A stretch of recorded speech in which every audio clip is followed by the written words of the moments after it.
everybody. My name is Joan. It's good to be back with you again. The scripture that's been on my mind this week is in Psalm. It's Psalm 34, 1 through 8. I'm just going to read that to you. I will bless the Lord at all times. His praise shall continually be in my mouth. My soul makes it boast in the Lord. Let the humble hear and be glad. O magnify the Lord with me, and let us exalt his name together. I sought the Lord, and he answered me and delivered me from all my fears. Those who look to him are radiant, and their faces shall never be ashamed. This poor man cried, and the Lord heard him and saved him out of all his troubles. The angel of the Lord encamps around those who fear him and delivers them. O taste and see that the Lord is good. Taste and see that the Lord is good. Blessed is the man who takes refuge in him.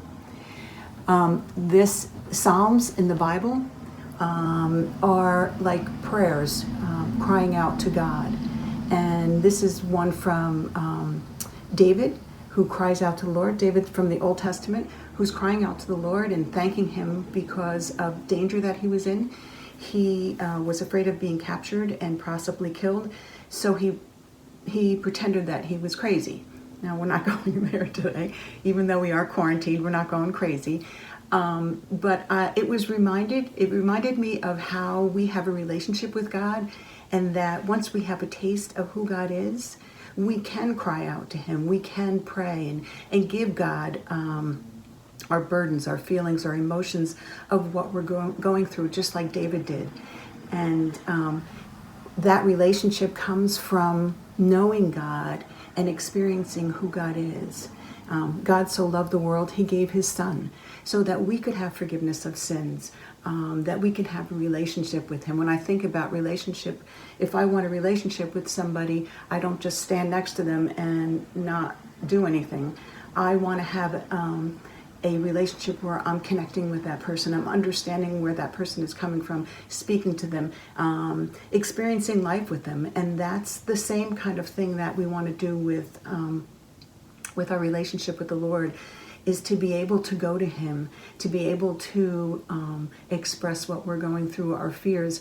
And some of you know my story, when I was going through my divorce, and I was going through losing the restaurant and my home, and then my husband passed away, and losing lots of money, and not sure where I'm going, what I'm going to be doing, it brought me to a place of being very uncertain of what my future was going to be like, and how I was going to live, and what did that look like. I kind of feel a little bit like that today for myself and for other people, losing jobs, not sure what's happening, grieving, and grieving loss, grieving change of, just our regular structure of our day.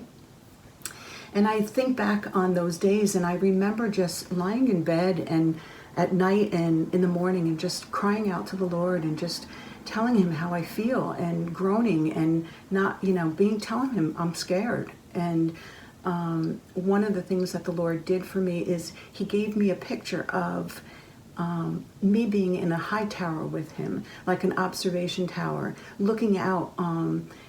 But I felt a security. I felt a feeling of comfort and being safe with him.